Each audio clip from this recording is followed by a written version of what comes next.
കഴിഞ്ഞ ദിവസങ്ങളിൽ പറഞ്ഞതെല്ലാം നിങ്ങൾ ശ്രദ്ധിച്ച് കേൾക്കുന്നു എന്ന് ഞാൻ വിശ്വസിക്കുന്നുണ്ട്. അതൊക്കെ ഒന്നുമായിട്ട് കേൾക്കുക. അപ്പോൾ അതിനകത്ത് നമ്മുടെ അക്കൗണ്ടിങ് എന്താണെന്നൊക്കെ പറഞ്ഞിട്ടുണ്ട്, ബുക്ക് കീപ്പിംഗ് എന്താണെന്ന് പറഞ്ഞിട്ടുണ്ട്, നമ്മൾ ചെയ്യാൻ പോകുന്ന ജോലിയെ പറ്റി, നമ്മൾ പഠിക്കാൻ പോകുന്ന കാര്യത്തെ പറ്റി വളരെ വിശദമായിട്ടൊക്കെ ഞാൻ പറഞ്ഞു. അതൊക്കെ കേട്ടിട്ട് വേണം നമ്മൾ അടുത്ത ഈ പറയുന്ന ക്ലാസ്സിലേക്ക് നമ്മൾ വരാൻ. അപ്പോൾ പ്രധാനമായിട്ട് നമുക്ക് വേണ്ടത്, നമ്മൾ അറിയേണ്ട കാര്യം ഇതേ ഉള്ളൂ. അക്കൗണ്ടിങ് എന്ന് പറയുന്നത് ബിസിനസിന്റെ ഒരു ഭാഷയാണെന്ന് നമ്മൾ മനസ്സിലാക്കിയിട്ടുണ്ട്. അപ്പോൾ ആ ഭാഷയിൽ നമ്മൾ അക്കൗണ്ടൻസി എന്ന് പറയുമ്പോൾ ബിസിനസ് നടക്കുന്ന കണക്കുകൾ കാര്യങ്ങളൊക്കെ നമ്മളൊരു പുസ്തകത്തിനകത്ത് എഴുതാനുള്ള തയ്യാറെടുപ്പിലാണ് നമ്മളിപ്പോൾ ചെയ്യുക. അതിന്റെ ചില മുൻകരുതലുകളും അതിന്റെ ലക്ഷ്യങ്ങൾ, അതിന്റെ അഡ്വാൻറ്റേജസ് ഇതൊക്കെ നമ്മൾ കഴിഞ്ഞ ദിവസം പറഞ്ഞു. ബുക്ക് കീപ്പിംഗ്, അക്കൗണ്ടിങ് എന്താണെന്ന് പറഞ്ഞു. അതുപോലെ തന്നെ ബിസിനസ്സിനകത്ത് നടക്കുന്ന കുറെ നമ്മുടെ കുറെ ഈവൻസ് എന്താണെന്ന് പറഞ്ഞു. ആ ഈവൻസ് തന്നെ എക്സ്റ്റേണൽ ഈവന്റ് എന്താണ്, ഇന്റേണൽ ഈവന്റ് എന്താണെന്ന് നമ്മൾ സൂചിപ്പിച്ചിട്ടുണ്ട്. ഇതൊക്കെ വായിച്ച് മനസ്സിലാക്കി വെച്ചിട്ടുണ്ടെങ്കിൽ നമുക്ക് അടുത്ത ക്ലാസ്സിലേക്ക് നമുക്ക് പോകാൻ ഇപ്പോൾ വളരെ എളുപ്പത്തിൽ പറ്റും. അപ്പോൾ നമ്മൾ ഇന്ന് പറയാൻ പോകുന്നത് പ്രധാനമായിട്ടും ഈ അക്കൗണ്ടൻസിയിൽ നമ്മൾ പഠിക്കുമ്പോൾ എപ്പോഴും കേൾക്കാൻ സാധ്യതയുള്ള, ആദ്യം നമ്മൾ എപ്പോഴും കേൾക്കാൻ സാധ്യതയുള്ള ചില ടേംസിനെ പറ്റി ഒന്ന് പരിചയപ്പെടുത്തുകയാണ്. അപ്പൊ ചില ടേമുകൾ ഇങ്ങനെ ആവർത്തിച്ച് നമുക്ക് പറയേണ്ടി വരും.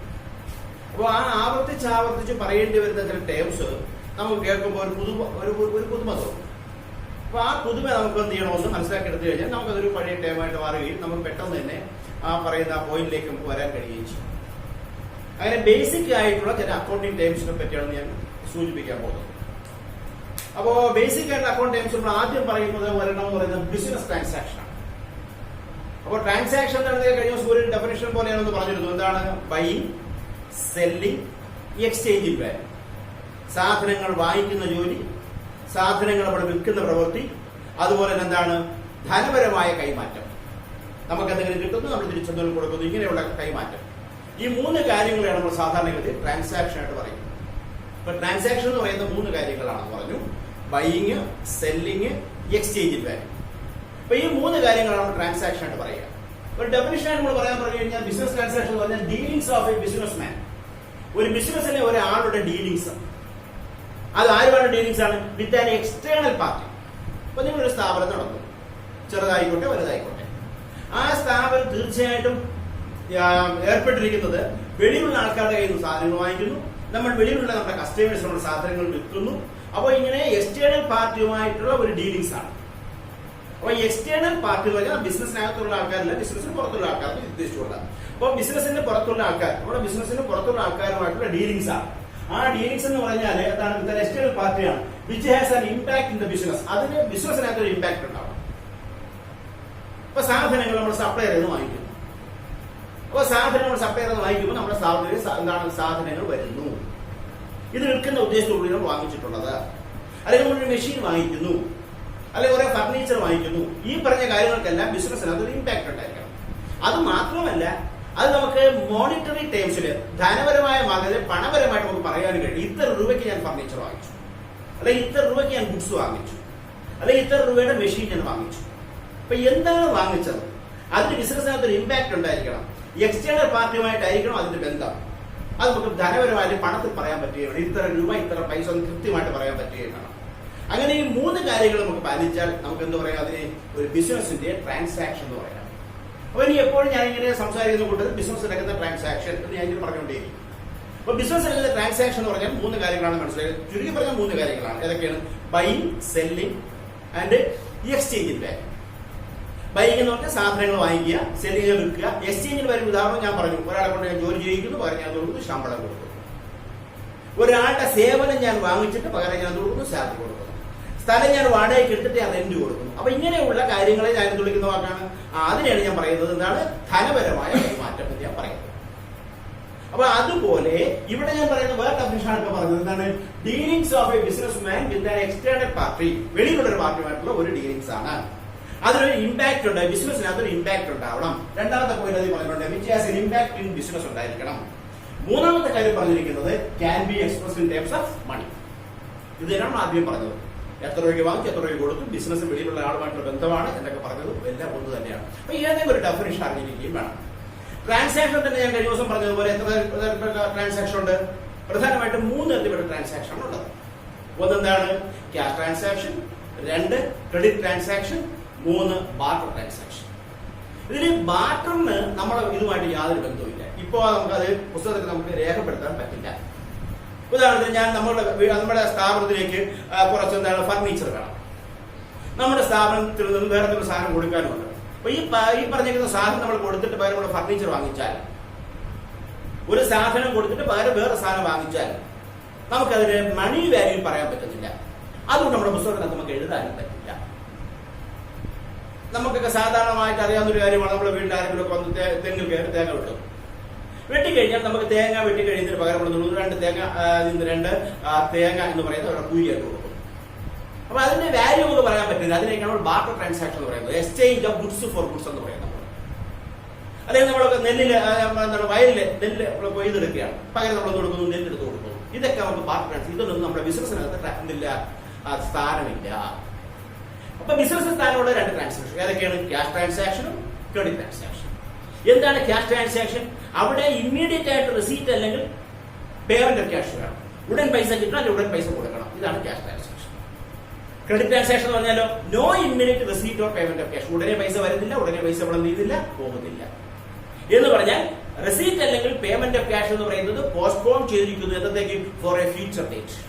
ഇതാണ് ട്രാൻസാക്ഷൻ പറ്റി പറയുമ്പോൾ നമ്മൾ അറിഞ്ഞിരിക്കേണ്ടത്. അപ്പൊ ട്രാൻസാക്ഷൻ എന്താണെന്ന് മനസ്സിലായി, ബിസിനസ്സിലുള്ള ആളുമായിട്ടുള്ള മനസ്സിലായി. അത് ക്യാഷ് ട്രാൻസാക്ഷൻ വരാം, ക്രെഡിറ്റ് ട്രാൻസാക്ഷൻ വരാം. ബാർട്ടറാണെങ്കിൽ നമ്മുടെ പുസ്തകത്തിനകത്ത് നമ്മൾ എന്തില്ല, എഴുതില്ല. അപ്പൊ ഇതാണ് ട്രാൻസാക്ഷൻ പറ്റി വിശദമായിട്ട് അറിഞ്ഞിരിക്കേണ്ടത്. രണ്ടാമത് നമ്മൾ എപ്പോഴും പറയുന്ന ഒരു ടേമാണ് റവന്യൂ. എന്താണ് ഈ റവന്യൂ എന്ന് പറഞ്ഞാൽ?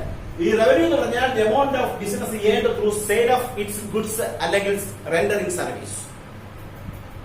നമ്മുടെ ഒരു സ്ഥാപനം, ഒരു സ്റ്റേഷനറി കട ആയിക്കോട്ടെ, ഒരു പലവ്യഞ്ജന കട എന്തായിക്കോട്ടെ, നമ്മുടെ സ്ഥാപനം, ആ സ്ഥാപനം ഏൺ ചെയ്യുന്ന തുക, സമ്പാദിക്കുന്ന തുക, ആ സ്ഥാപനത്തിലേക്ക് വന്നു ചേരുന്ന തുക, എങ്ങനെയൊക്കെ വന്നു ചേരുന്ന തുക? ഒന്നുകിൽ അവിടുത്തെ പ്രോഡക്റ്റ് വിറ്റ് കിട്ടുന്ന പൈസ, അല്ലെങ്കിൽ ചിലപ്പോൾ എല്ലാ സ്ഥാപനങ്ങളും വിൽക്കാൻ വേണ്ടിയുള്ള സ്ഥാപനം ആയിരിക്കില്ല. അപ്പൊ അവിടെ എന്തെങ്കിലുമൊക്കെ സ്ഥാപനം എന്ത് ചെയ്യും, കമ്മീഷൻ ബേസിസിൽ അവർ എന്ത് ചെയ്യായിരിക്കും, സ്ഥാപനം നടത്തിയായിരിക്കാം. അപ്പൊ അവര് ചിലപ്പോൾ ഒരു കാര്യം ചെയ്തു കൊടുക്കും. ഒരു മാരേജ് പൂരയാണെങ്കിൽ മാരേജ് നടത്തി കൊടുക്കുന്നു, പകരം അവിടെ എന്ത് കിട്ടുന്നു, അവർക്ക് കമ്മീഷനായിട്ട് പൈസ വരും. അല്ലെങ്കിൽ ഒരു റിയൽ എസ്റ്റേറ്റുകളായിരിക്കും. റിയൽ എസ്റ്റേറ്റ് എന്ന് പറഞ്ഞാൽ ഈ പ്രോപ്പർട്ടി ഒക്കെ വാങ്ങിച്ചിട്ട് എന്ത് ചെയ്യും, നമ്മൾ അവർ വേറെ കൊടുക്കാൻ വേണ്ടിയുള്ള സംവിധാനം. അവർ നേരിട്ട് വാങ്ങിക്കുന്നില്ല, രണ്ട് പാർട്ടികൾ നമ്മൾ എന്ത് ചെയ്യുന്നു, ബന്ധിപ്പിക്കുന്നു. അതിന് വിൽക്കുമ്പോൾ അവർക്ക് അതിൽ നിന്ന് കമ്മീഷൻ കിട്ടും. അപ്പൊ ഇങ്ങനെയുള്ള സർവീസ് ചെയ്യുന്ന ഒരുപാട് സ്ഥാപനങ്ങളുണ്ട്. അല്ലാതെ നമുക്കറിയാം സ്ഥാപനമുണ്ട്, എന്താണ്, വാട്ടർ അതോറിറ്റി ഉണ്ട്, അല്ലെങ്കിൽ ഇലക്ട്രിസിറ്റി ബോർഡ് ഉണ്ട്. ഇങ്ങനെ ഒരുപാട് വലിയ വലിയ സ്ഥാപനങ്ങളുണ്ട്. ഇവിടെയൊക്കെ അവര് സർവീസ് റെൻഡർ ചെയ്യാം. അപ്പോൾ സർവീസ് റെൻഡർ ചെയ്ത് കിട്ടുന്ന പൈസയോ അല്ലെങ്കിൽ ഒരു പ്രോഡക്റ്റ് നമ്മൾ സെയിൽസ് നടത്തിയിട്ട് കിട്ടുന്ന പൈസയോ ഇതിനെ വിളിക്കുന്ന വാക്കാണെന്ന് പറയുന്നത് റവന്യൂ. അപ്പൊ എന്താണ് എപ്പോഴും ഞാൻ പറഞ്ഞുകൊണ്ടിരിക്കുന്നത്, റവന്യൂ എന്നുള്ള വാക്ക് കൂടെ പറയേണ്ടി വരും. അപ്പൊ എന്താണ് റവന്യൂ? റവന്യൂ എന്ന് പറഞ്ഞാൽ രണ്ട് തരത്തിൽ ഒരു ബിസിനസ് വരുന്ന പൈസയാണ്. ഏതൊക്കെയാണ് രണ്ട് തരം? ഒന്ന്, അതിന്റെ ഏതെങ്കിലും ഗുഡ്സ് വിറ്റ് കിട്ടുന്ന പൈസ, അല്ലെങ്കിൽ എന്താണ്, സർവീസ് കൊടുത്ത് പകരം കിട്ടുന്ന പൈസ. അപ്പൊ ഈ രണ്ട് എമൗണ്ടുകളെ വിളിക്കുന്ന വാക്കാണ് റവന്യൂ എന്ന് പറയുന്നത്. അപ്പൊ റവന്യൂ എന്ന് പറഞ്ഞാൽ the amount of a business earned through sale of its products അല്ലെങ്കിൽ റെൻഡറിംഗ് സർവീസ് ടു കസ്റ്റമേഴ്സ്. അപ്പൊ കസ്റ്റമേഴ്സിന് സർവീസ് റെൻഡർ ചെയ്തിട്ടോ അല്ലെങ്കിൽ പ്രോഡക്റ്റ് നമ്മൾ വിറ്റിട്ടോ നമ്മൾ എന്ത് ചെയ്യും, നമ്മൾ മേടിക്കുന്ന അല്ലെങ്കിൽ നേടുന്ന തുകയെ വിളിക്കുന്ന വാക്കാണെന്ന് പറയുന്നത് റവന്യൂ. അപ്പൊ രണ്ട് ടേം നമുക്ക് മനസ്സിലായി വിചാരിക്കുന്നു. രണ്ടും കൂടെ ഒരു കൺഫ്യൂഷൻ വരത്തില്ല ഞാൻ വിചാരിക്കുന്നു. അപ്പൊ അതാണ് റവന്യൂ എന്ന് പറയുന്നത്. വേറെ ടേം എന്ന് പറയുന്നതാണ് എക്സ്പെൻസ്.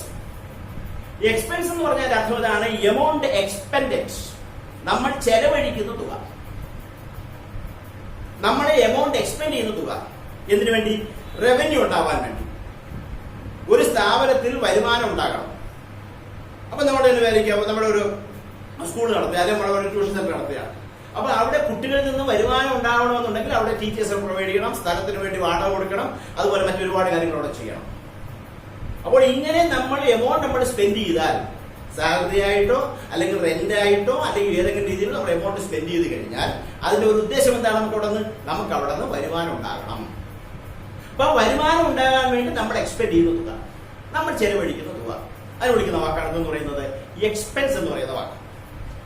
അപ്പൊ ഒരു ബിസിനസ്സിനകത്ത് ഒരുപാട് എക്സ്പെൻസുകളുടെ പേരൊക്കെ പഠിക്കേണ്ടി വരും. ഉദാഹരണം പറഞ്ഞാൽ സാലറി, റെന്റ്, എന്തെങ്കിലും നമ്മുടെ സ്റ്റേഷനറി സാധനങ്ങൾ, സ്റ്റേഷനറി, അതുപോലെ തന്നെ പലവക ചെലവുകൾ, പലവക കൊച്ചു ചെലവുകൾ എല്ലാം ചേർത്ത് സൺഡറി എക്സ്പെൻസ്, പോസ്റ്റ് ഓഫീസിന് സ്റ്റാമ്പ് പറ്റുകയാണെങ്കിൽ പോസ്റ്റേജ്, അതുപോലെ കസ്റ്റംസിൽ ഒരു പൈസ ഉണ്ടെങ്കിൽ കസ്റ്റംസ് ഡ്യൂട്ടി. ഇങ്ങനെ നമ്മൾ ചെലവഴിക്കുന്ന ഏത് തുകയും വിളിക്കുന്ന വാക്കാണെന്ന് പറയുന്നത് എക്സ്പെൻസ്. അപ്പൊ എക്സ്പെൻസ് എന്ന് പറഞ്ഞാൽ നമ്മുടെ ബിസിനസ്സിൽ നിന്ന് വെളിയിലേക്ക് പോകുന്ന തുക.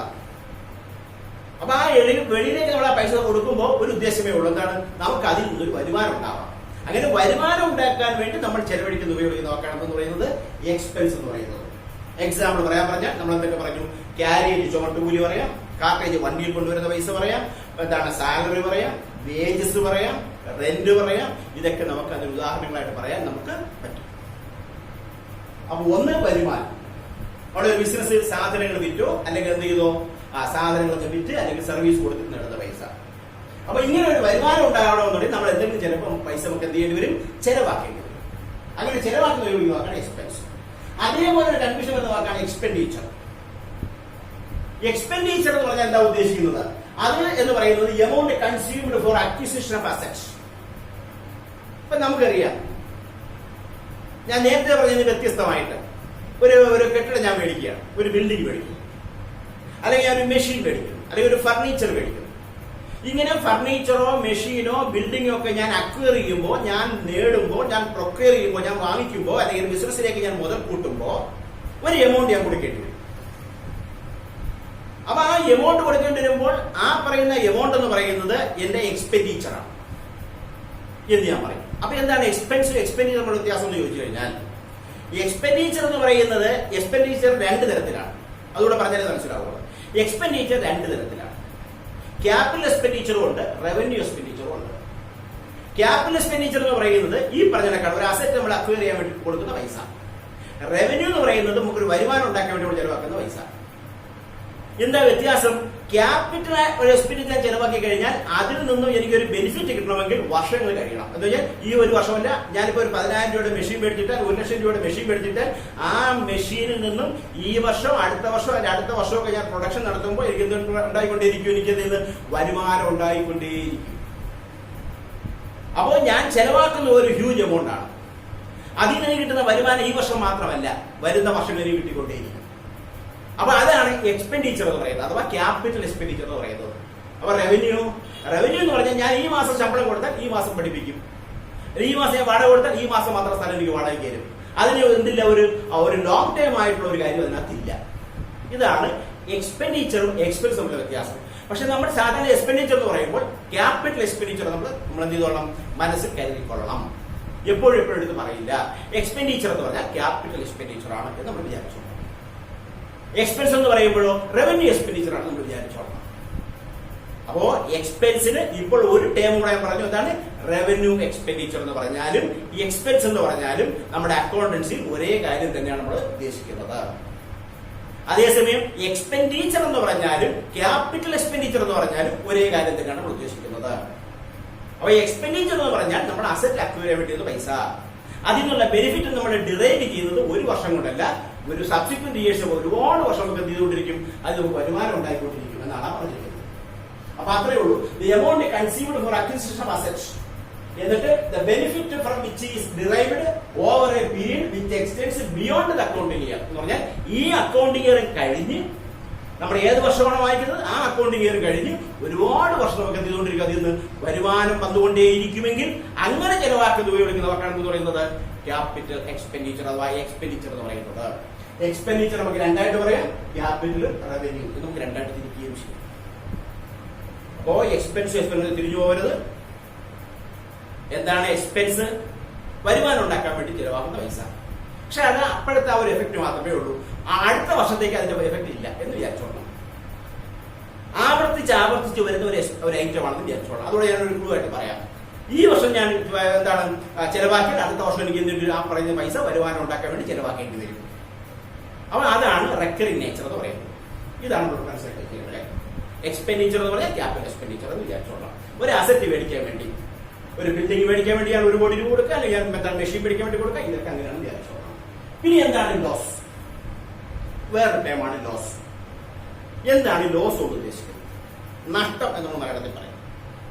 ഇപ്പൊ നമ്മുടെ ബിസിനസ്സിനകത്ത് നമ്മൾ സാധാരണ എന്ത് എന്താണ് നമ്മൾ നോക്കുമ്പോൾ മൊത്തം നഷ്ടമായി പോയി നമ്മൾ എപ്പോഴാണ് പറയുക? നമ്മുടെ ഭാഗത്ത് നമ്മൾ കുറെ പൈസ ചെലവാക്കും, കുറെ എന്ത് ചെയ്യുന്നു, വരുമാനം ഉണ്ടാവും. കുറെ ഇൻകവും ഉണ്ട്, കുറെ എക്സ്പെൻസും ഉണ്ട്, കുറെ ചെലവുണ്ട്, കുറെ വരവുണ്ട്. ഇതിൽ ഏത് കൂടുമ്പോഴാണ് നഷ്ടം?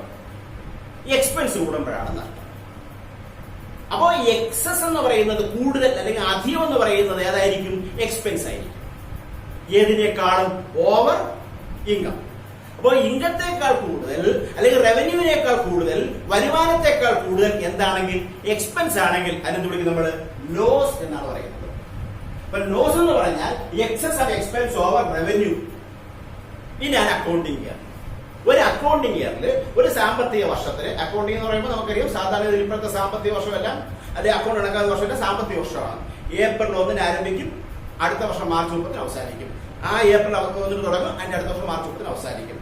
കലണ്ടർ ഇയർ എന്ന് പറയുമ്പോൾ ജനുവരി 1 തുടങ്ങും, ഡിസംബർ 31 കലണ്ടർ തീരും. അപ്പോൾ ജനുവരി 1 മുതൽ ഡിസംബർ 31 വരെ അതാണ് കലണ്ടർ ഇയർ. അപ്പോൾ പല വർഷങ്ങൾ എടുക്കാറുണ്ട്. പക്ഷെ ഇപ്പൊ പൊതുവായിട്ട് അംഗീകരിച്ചിരിക്കുന്നത് എന്താണ്? സാമ്പത്തിക വർഷം എന്ന് പറയുന്നത് ഏപ്രിൽ 1 തുടങ്ങി എന്ന് അവസാനിക്കുന്നതാണ് മാർച്ച് 31 അവസാനിക്കുന്നതാണ്. ഇതാണ് നമ്മുടെ എപ്പോഴും നമ്മുടെ കണക്കുകളൊക്കെ ചെയ്യുമ്പോൾ നമ്മൾ എടുക്കുന്ന വർഷം. മുൻപാണെങ്കിൽ അല്ലാതെ വർഷപ്പെട്ട എന്താണ് നമ്മളുടെ പല ദീപാവലി ഇയർ അങ്ങനെയൊക്കെ പല വർഷങ്ങളൊക്കെ ഉണ്ടായിരുന്നു. ഇപ്പൊ അതൊന്നും നമുക്കിവിടെ ഇല്ല. നമുക്ക് ആകെ ഉള്ളത് എന്ന് മാത്രമേ ഉള്ളൂ, എന്താണ് ഫിനാൻഷ്യൽ ഇയർ ആണ്. അത് ഏപ്രിൽ 1 തുടങ്ങി എന്ന് അവസാനിക്കും, മാർച്ച് 31 അവസാനിക്കും. ചില കണക്കുകളൊക്കെ പഴയ കണക്കുകളാണെങ്കിൽ എന്തുകൂടെ കാണും? ജനുവരി 1 തുടങ്ങി എന്ന് അവസാനിക്കും, ഡിസംബറിൽ അവസാനിക്കും. അതെന്താണ്? കലണ്ടർ ഇയർ എന്നൂടെ അതിനറിയപ്പെടാറുണ്ട്. ഇത് നമ്മൾ മനസ്സിലാക്കി വെച്ചേക്കണം. അപ്പോൾ ഈ പറഞ്ഞേക്കുന്ന കാര്യത്തിലേ ഉള്ളൂ. ഒരു അക്കൗണ്ടിങ് ഇയറിൽ എന്ത് ചെയ്യും? നമ്മളുടെ എക്സ്പെൻസ് കൂടുതലാണ്, ഏതിനേക്കാൾ കൂടുതൽ? വരുമാനത്തെക്കാൾ കൂടുതൽ നമുക്ക് ചെലവായിപ്പോയി എങ്കിൽ ലോസ് ഉണ്ടായി. ഇങ്ങനെ ഒരു ലോസ് ഉണ്ടായാൽ അതാരാ സഹിക്കുക? നമ്മൾ നടത്തുന്ന ഒരു സ്ഥാപനം അല്ലെങ്കിൽ ഞാൻ നടത്തുന്ന ഒരു സ്ഥാപനം, ആ സ്ഥാപനത്തിന് ചെലവ് കൂടുതൽ, വരവ് കുറവ്. അപ്പൊ നഷ്ടം. ഈ നഷ്ടം ആര് സഹിക്കും?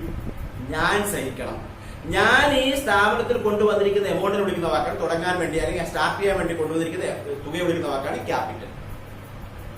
അഥവാ ഞാൻ നടത്തുന്ന സ്ഥാപനത്തിലുള്ള കുറെ അസറ്റ് ലയബിലിറ്റി, അതിന്റെ ആ ടൈം കൂടെ പറഞ്ഞ ശേഷം പറയാം. അസറ്റ് ലയബിലിറ്റി ഉണ്ട്. ഇത് തമ്മിലുള്ള വ്യത്യാസമാണ് എന്റെ നെറ്റ് വർത്ത് അഥവാ ക്യാപിറ്റൽ. എന്റെ ക്യാപിറ്റൽ, ആ ക്യാപിറ്റലിനെ എന്ത് ചെയ്യും? നമ്മൾ കൂട്ടോ കുറഞ്ഞു.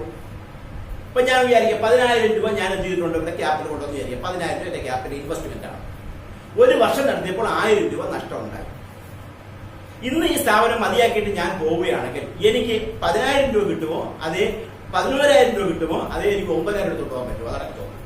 ഞാൻ കൊണ്ടുവന്നത് 10,000, ഒരു വർഷം നടത്തിയപ്പോൾ എന്റെ നഷ്ടം, ചെലവ് കൂടുതൽ, വരവ് കുറവ്. അപ്പൊ നഷ്ടം 1000 രൂപ ഉണ്ടായി. ഇന്ന് ഞാൻ മതിയാക്കി പോയാൽ എനിക്ക് എത്ര രൂപ കിട്ടും? 9,000 രൂപ എനിക്ക് എടുത്തോണ്ട് പോകാം. അപ്പൊ എന്ന് പറഞ്ഞാൽ ക്യാപിറ്റൽ അഥവാ നെറ്റ് വർത്തിന് എന്ത് ചെയ്യുന്നത്? റെഡ്യൂസ് ചെയ്യുന്നു, കുറയ്ക്കുന്നു എന്നാണ്. ഒരു സ്ഥാപനത്തിൽ ലോസ് ഉണ്ടായാൽ ആ ക്യാപിറ്റൽ അഥവാ നെറ്റ് വർത്തിന് എന്ത് ചെയ്യുന്നു? കുറയ്ക്കുന്നു. റിഡക്ഷൻ ഉണ്ടാവുന്നു. എന്താണ്? ഒരു ഡിഡക്ഷൻ ഉണ്ടാവുന്നതാണ്. അപ്പൊ അതും കൂടെ ലോസിന്റെ കാര്യം പഠിച്ചിരിക്കണം. അപ്പൊ ലോസ് എന്ന് പറഞ്ഞാൽ excess of expense over income ആണെന്ന് മാത്രം പഠിച്ചാൽ പോരാ, അതൊരു അക്കൗണ്ടിങ് ഇയറിനകത്ത് സംഭവിക്കുന്നതാണെന്ന് മാത്രം പഠിച്ചാൽ പോരാ, അത് നെറ്റ് വർത്തിന് എന്ത് ചെയ്യുന്നുണ്ട്? കുറയ്ക്കുകയും കൂടെ ചെയ്യുന്നു എന്നും കൂടെ മനസ്സിലാക്കിയിരുന്നാൽ ഈ പറഞ്ഞ ലോസ് എന്താണെന്ന് മനസ്സിലാവും. അടുത്ത ഏറ്റവും എന്ന് പറഞ്ഞാൽ പ്രോഫിറ്റ് ആണ്, ലാഭം. ഇത് നേരെ ഓപ്പോസിറ്റ് ആണ് ലാഭം. അപ്പൊ അവിടെ എന്തായിരിക്കും കൂടുതൽ? ഞാൻ നടത്തുന്ന സ്ഥാപനത്തിനകത്ത് എന്ത് കൂടുതൽ? റവന്യൂ കൂടുതൽ, വരുമാനം കൂടുതൽ, ഇൻകം കൂടുതൽ, വരുമാനം കൂടുതൽ. ഏതിനേക്കാൾ വരുമാനം കൂടുതൽ? എക്സ്പെൻസിനേക്കാൾ വരുമാനം കൂടുതൽ. കൂടുതൽ എന്നുള്ളൊരു വാക്ക് നമ്മൾ എക്സസ് എന്ന് പറയും. അപ്പൊ എക്സസ് ഓഫ് ഏത്? റവന്യൂ ഓവർ ഏതിനേക്കാളും? Expense. Excess of revenue over expense എന്ന് വിളിക്കുന്ന വാക്കാണെന്ന് പറയുന്നത് പ്രോഫിറ്റ്. പ്രോഫിറ്റ് ഉണ്ട്. ഇപ്പൊ എനിക്ക് 10,000 വെച്ചാൽ തുടങ്ങി, 1000 രൂപ ലാഭമാണെങ്കിലോ ആ 10,000 എനിക്ക് എടുത്തുകൊണ്ട് പോകാം. ഈ ലാഭമുള്ള 1000 രൂപ ചേർത്ത് 11,000 രൂപ കൊണ്ട് എനിക്ക് കൊണ്ടുപോകാൻ പറ്റും എന്ന് പറഞ്ഞാൽ അർത്ഥം ഇതാണ്. 1000 രൂപ എന്ന് പറയുന്നത് നെറ്റ് വർത്തിന് എന്ത് ചെയ്യുന്നു? നമ്മള് അതിനെ ആഡ് ചെയ്യുന്ന ഐറ്റമാണ്. അതിന് നമുക്ക് അഡീഷണൽ ആയിട്ട് കൂട്ടാൻ പറ്റുന്ന ഒരു ഐറ്റമാണ് എന്ന് മനസ്സിലാക്കി വെച്ചു. അപ്പൊ പ്രോഫിറ്റ് നേരെ ജസ്റ്റ് ഓപ്പോസിറ്റ് ആണ് എന്ന് പറയുന്നത് ലോസ്. ലോസിന്റെ എന്ന് പറഞ്ഞാൽ എക്സ്പെൻസ് കൂടുതൽ, മറ്റാണെങ്കിലോ റവന്യൂ കൂടുതൽ. ഇത് അറിഞ്ഞാൽ ഈ രണ്ട് ടേം നമുക്ക് തെറ്റിപ്പോകില്ല. അപ്പൊ ലോസും പ്രോഫിറ്റ് എന്താണ് മനസ്സിലാക്കി. അപ്പൊ ഓരോ ടേമുകൾ മനസ്സിലാക്കി എടുക്കുമ്പോൾ കൃത്യമായിട്ട് നമുക്ക് അതിനെപ്പറ്റി ഐഡിയ ഉണ്ടാവണം. അല്ലെങ്കിൽ ഞാൻ ഇങ്ങനെ പറഞ്ഞുകൊണ്ടിരിക്കുമ്പോൾ മനസ്സിലാകാതെ പോകുന്ന ഒരു അവസ്ഥ എത്തിക്കും. അടുത്ത ഇൻകം. ഇൻകം എന്ന് പറഞ്ഞാൽ ultimate increase in the net worth of a business. Ultimate ആയിട്ടുള്ള ഇൻക്രീസ്. അപ്പൊ ഒരു ബിസിനസിന്റെ നെറ്റ് വർത്ത്, നെറ്റ് വർത്ത് ഞാൻ വേറെ വാക്ക് പറഞ്ഞാൽ എന്താണ്? ക്യാപിറ്റൽ. ക്യാപിറ്റൽ എന്ന് പറഞ്ഞാൽ എന്താ ഉദ്ദേശിക്കുന്നത്? അസറ്റും ലയബിലിറ്റി. ഞാൻ ഒരു സ്ഥാപനം തുടങ്ങി വിചാരിക്കുക, 1,00,000 രൂപ കൊണ്ടുവന്ന് മൊത്തത്തിൽ 1,00,000 രൂപയുടെ സ്വത്തുണ്ട്. ഒരു 50,000 രൂപ കടം മേടിച്ച പൈസയാണ്. അപ്പൊ 1,00,000 രൂപ എന്റെ സ്വത്ത് പൈസയായിട്ട് ഇരിപ്പുണ്ട്. 50,000 രൂപ കടം മേടിച്ചു. ഈ അസറ്റും ലയബിലിറ്റിയും തമ്മിലുള്ള വ്യത്യാസമാണ് ക്യാപിറ്റൽ. അങ്ങനെ എനിക്ക് പറയാം. അപ്പോൾ 1 ലക്ഷം രൂപ അസറ്റ്, 50,000 രൂപ ലയബിലിറ്റി ആണെങ്കിൽ ബാക്കി എന്റെ പൈസ 50,000 രൂപ. ഈ 50,000 രൂപയ്ക്കകത്ത് എന്ത് വർധന ഉണ്ടാവുന്നുണ്ട്? ഒരു ബിസിനസ് നടത്തിയപ്പോൾ എനിക്ക് ഉണ്ടായ വർധന ഒരു 1000 രൂപ അല്ലെങ്കിൽ 1500 രൂപയാണെങ്കിൽ ഈ 1000 അല്ലെങ്കിൽ 1500 രൂപ വിളിക്കുന്ന വാക്കാണ് എന്ന് പറയുന്നത് ഇൻകം. അപ്പൊ ഈ അൾട്ടിമേറ്റ് ആയിട്ടുള്ള ഇൻക്രീസ്, ഏതിനകത്തുള്ള in the net worth of a business concern. അപ്പോ ക്യാപിറ്റൽ, നെറ്റ് വർത്ത് ഇതൊക്കെ എന്താണ്? ഒന്ന് തന്നെയാണ്. ക്യാപിറ്റൽ എന്താ ഒരു വ്യത്യാസം? ക്യാപിറ്റലിന്റെ കൂടെ പ്രോഫിറ്റ് ആണെങ്കിൽ കൂട്ടും, ലോസ് ആണെങ്കിൽ കുറയ്ക്കും. അപ്പൊ ക്യാപിറ്റലിന്റെ പ്രോഫിറ്റ് കൂട്ടുകയോ ലോസ് കുറയ്ക്കുകയോ ചെയ്താൽ ആ ക്യാപിറ്റലിനെ പിന്നെ ഞാൻ വിളിക്കുന്ന വാക്ക് വെറും ക്യാപിറ്റൽ ആയിരിക്കില്ല, അത് വിളിക്കുന്ന വാക്ക് എന്താണ്? Net worth. പക്ഷേ എങ്കിലും നമ്മുടെ അക്കൗണ്ടൻസിയിൽ നമ്മൾ ചെയ്യുമ്പോൾ പലപ്പോഴും ഇതിനെ ക്യാപിറ്റൽ എന്ന് പറഞ്ഞ ടൈം കൊണ്ട് നമ്മൾ ചെയ്യാറുണ്ട്, പറഞ്ഞു പോകാറുണ്ട്. പക്ഷെ റിയൽ ആയിട്ട് പറയുകയാണെങ്കിൽ ഈ capital increased by profit or decreased by loss is called എന്ന് വിളിക്കുന്ന നമ്മൾ നെറ്റ് വർത്ത് എന്ന് വിളിക്കാറുണ്ട്. അപ്പൊ നെറ്റ് വർത്ത് എന്താണെന്ന് മനസ്സിലായി. അപ്പൊ ആ നെറ്റ് വർത്തിനകത്ത് ഉണ്ടാകുന്ന ഇൻക്രീസ് എന്ന് പറയുന്നത് എത്രയാണോ ആ അൾട്ടിമേറ്റ് ആയിട്ട് increase in the net worth of organisation വിളിക്കുന്ന വാക്കാണെന്ന് പറയുന്നത് ഇൻകം എന്നോട് പറയുന്നത്. അപ്പൊ അതാണ് ഇൻകം എന്ന് പറയുന്നത്. അതെന്ന് പറയുന്നത് എന്താണ്? അതിന്റെ വെൽത്തിന് എന്ത് ചെയ്യുന്നത്? ഒരു ചേഞ്ച് ഉണ്ടാകും. അതിന്റെ സമ്പത്തിന് അല്ലെങ്കിൽ അതിന്റെ ധനത്തിന്റെയും ഒരു മാറ്റം ഉണ്ടാകും. അപ്പൊ ചിലപ്പോൾ സമ്പത്തിന്റെ കൂടാം അല്ലെങ്കിൽ എന്ത് ചെയ്യാം? കുറയാം. 1000 ലാഭം കിട്ടിയാൽ 1000 കൂടെ അവിടെ ക്യാഷ് ആയിട്ട് കാണും, അല്ലെങ്കിൽ വേറെ ഏതെങ്കിലും രൂപ അവിടെ കാണും. നഷ്ടമാണെങ്കിൽ അവിടെ ഇരിക്കുന്ന സ്ഥലത്ത് ഇതിന്റെ കുറവുണ്ടാവും എന്ന് മനസ്സിലായിക്കൊണ്ട് ഇതാണ് ആ പറഞ്ഞിരിക്കുന്ന ഇൻകം. പക്ഷെ നമ്മൾ സാധാരണ ഇൻകം ഈ പറഞ്ഞിരിക്കുന്നത് എന്താണ്? ആ പ്രോഫിറ്റ് ഒക്കെ നമ്മൾ സേവ്. അപ്പൊ ഈ പറഞ്ഞിരിക്കുന്ന ഇൻകം എന്ന് പറഞ്ഞതിനകത്ത് പ്രോഫിറ്റ് കൂടെ വരും. ഇൻകം ഇൻക്ലൂഡ്സ് ഏതും കൂടെ ചേർത്ത് പ്രോഫിറ്റ് ആൾസോ. ഒരു സ്ഥാപനത്തിന്റെ ഇൻകത്തിനകത്ത് പ്രോഫിറ്റ് കൂടെ വരും. പ്രോഫിറ്റ് മാത്രമല്ല ഇൻകം, അത് നമ്മൾ അറിഞ്ഞിരിക്കണം. പ്രോഫിറ്റ് മാത്രമല്ല ഇൻകം. അപ്പോ എന്താണ് അതിന്റെ വ്യത്യാസം? ഇൻകം എന്ന് പറയുമ്പോൾ വരുമാനം. ആ സ്ഥാപനത്തിൽ ഏത് രീതിയിലുള്ള പൈസ കിട്ടിയാലും അത് വരുമാനമാണ്. ആ വരുമാനങ്ങൾ ഒരു വരുമാനം മാത്രമാണ് എന്ന് പറയുന്നത് ലാഭം. അതുകൊണ്ട് ഇൻകം ഇൻക്ലൂഡ്സ് പ്രോഫിറ്റ്. രണ്ടും നമ്മുടെ സ്ഥാപനത്തിൽ നേട്ടം തന്നെ, പക്ഷേ എങ്കിലും അത് ഒരു വ്യത്യാസത്തെ മനസ്സിലാക്കി വെച്ചേക്കും. ഇൻകം എന്ന് പറയുന്നതിനകത്ത് പ്രോഫിറ്റ് കൂടെ വരും. ഇത് നമ്മൾ അറിഞ്ഞിരിക്കണം. അടുത്തത് ഡ്രോയിങ്സ്. ഡ്രോയിങ്സ് എന്ന് പറഞ്ഞാൽ എന്താ? ഡ്രോയിങ്സ് എന്ന് പറഞ്ഞാൽ നമുക്കറിയാം ബിസിനസിന്റെ ഓണർ അല്ലെങ്കിൽ പ്രൊപ്പറേറ്റർ, അയാൾ ആ ബിസിനസ്സിൽ നിന്നും ഒന്നുകിൽ ക്യാഷ് അല്ലെങ്കിൽ മറ്റെന്തെങ്കിലും അസറ്റുകൾ അയാളുടെ പ്രൈവറ്റ് ആയിട്ടുള്ള പർപ്പസ് അല്ലെങ്കിൽ ഡൊമസ്റ്റിക് പർപ്പസിന് വേണ്ടി വിഡ്രോ ചെയ്ത് പോകും.